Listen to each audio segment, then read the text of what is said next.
example of case 1 of the partial fraction decomposition. So when I look at the numerator over here, the degree of the numerator p of x, that's equal to 1. It's just x minus 4 that has degree 1. The degree of the denominator q of x, that is equal to 2. So since the degree of p of x is less than the degree of q of x, we do not need to divide.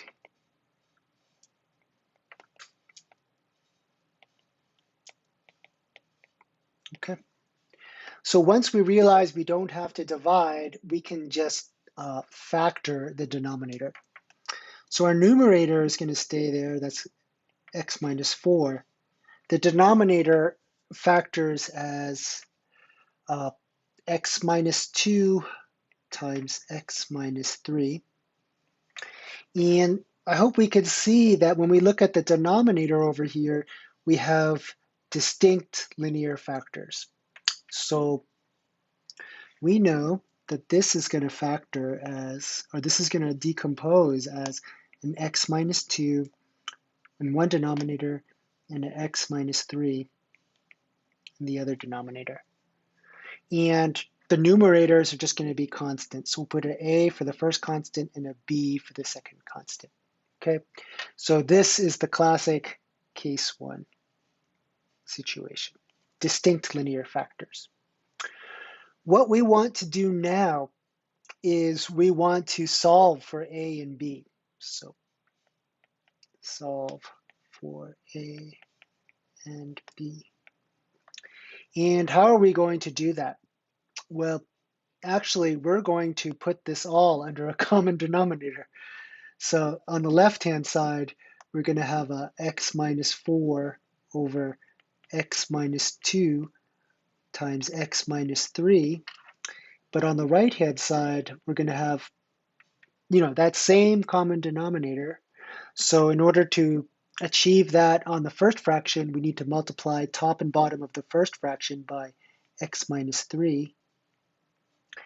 And to achieve that on the second fraction, we're going to need to multiply top and bottom by x minus 2. And when we do that, we're going to have a common denominator of x minus 2 times x minus 3. Okay.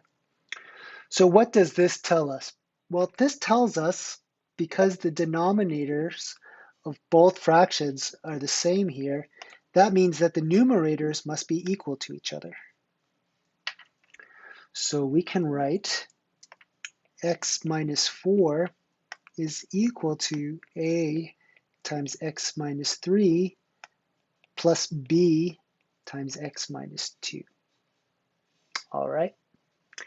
Now, the method that I want to teach you how to solve this is I want to teach you how to solve this by using clever substitutions. Okay. So the first thing I want to mention is that this holds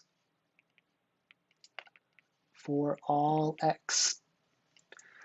So what we're going to do is we will use clever substitutions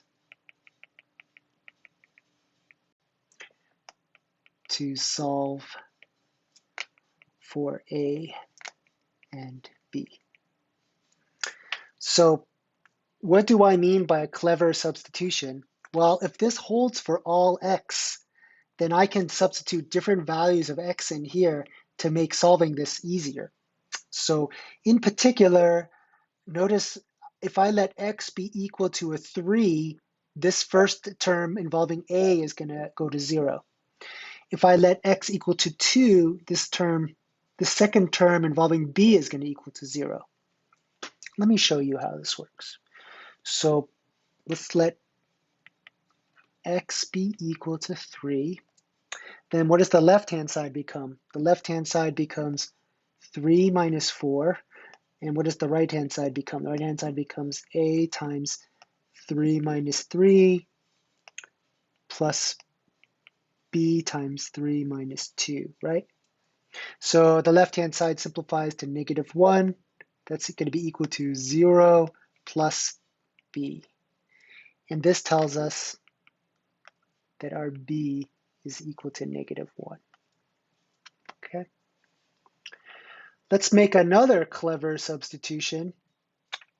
Let's let x be equal to 2 this time. So when I substitute that into the left-hand side, you're going to get 2 minus 4, and you're going to get a times 2 minus 3 plus b times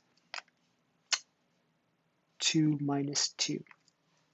So when we simplify that, the left hand simplifies to -2 equal to -a plus b times 0, which is just 0. So this tells us that our a is equal to 2. All right. So now we could put all of this together to write down our partial fraction decomposition. Let's just slide this down a little bit here. So what this tells us is that our x minus 4 over x minus 2 times x minus 3, this guy really factors as 2 over x minus 2 plus -1 over x minus 3. And now we've completed our partial fraction decomposition. So I'm going to highlight this stuff over here. In the next video, we're going to learn how to integrate